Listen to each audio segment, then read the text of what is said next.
But the thing is that you are also going to feel less and less need to involve these people, because what is forming for you going into this week, something more personal, something more hello, you beautiful people. Welcome to the channel. It's Rad, and in this video you can watch a forecast for your star sign for the upcoming week, June 16th up until June 22nd. 2025. And if you happen to be interested for a personal reading, you can go to my website, which link you can find in the description down below. And there at the very front page, you can see a full list of my services and also their pricing. So based on your budget and also your needs, you can go for whichever one suits you best. Now, with that said, let's jump right away to the forecast. This reading is going to be for Cancer, Sun, Moon, and also Rising. So if you are born under the Cancer sign, then you can extract from the reading the things that you are going to go through moving through your week, like situations, people that you are going to interact with, goals, ideas, etc., etc. If you're here because your moon is in Cancer, then you can extract from this reading the way that you're going to feel going through the week. And finally, if your rising is Cancer, then you can extract from the reading what is the best way to deal with stuff around going through your week. So listening to all three signs of yours, you can obtain a pretty good idea what kind of a week you're going to have ahead. So with that said, the first card for Cancer is going to be Six of Pentacles, followed by the second card, which is a Seven of Cups.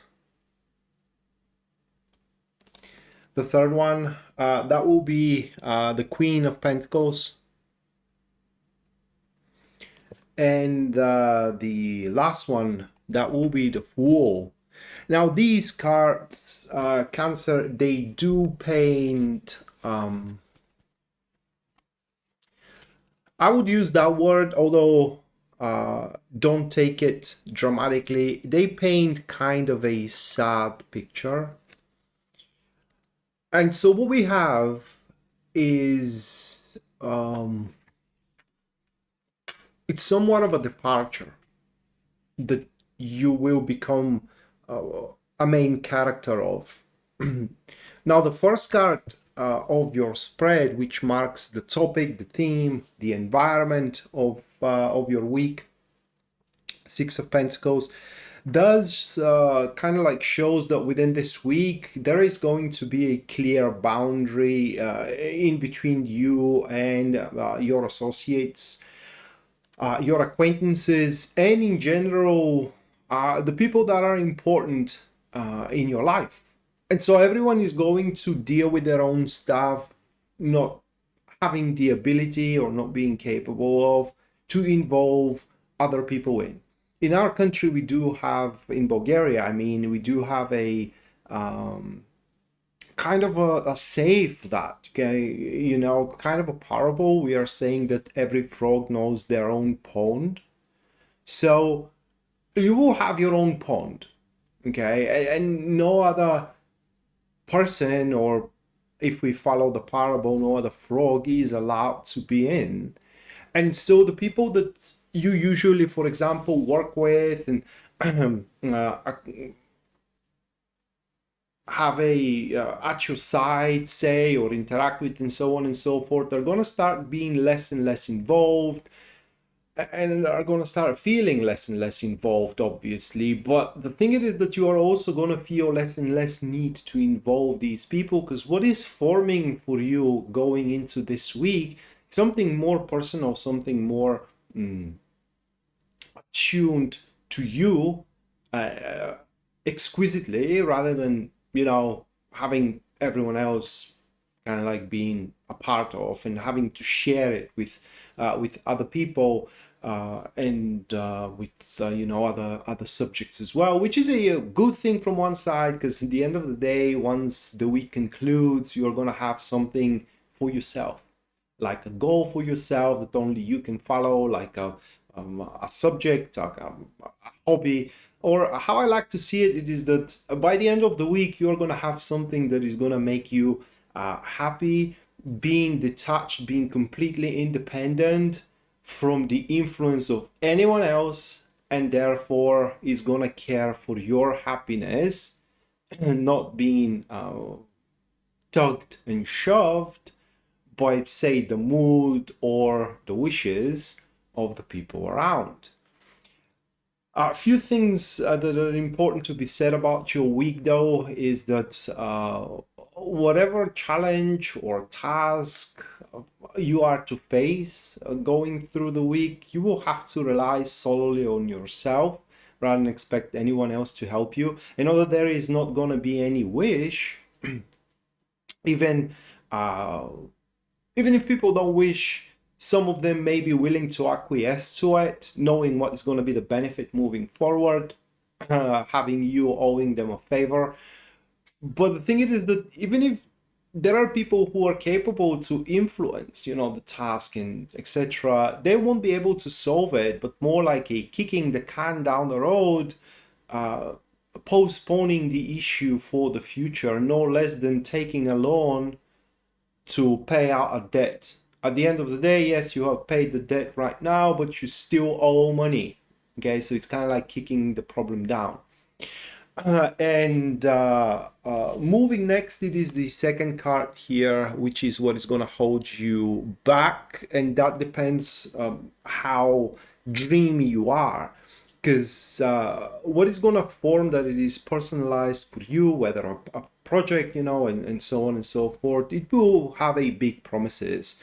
And you may end up daydreaming, fantasizing, missing out the important moments where you have to be grounded, objective, and very, very active in order to seize the opportunity. Now, the good thing about the Seven of Cups in that particular position is that, yes, you may make mistakes going forward with your week here and there, but none of these mistakes are going to be crucial. The very worst that they're going to do is bounce you back at the start, allowing you to try again.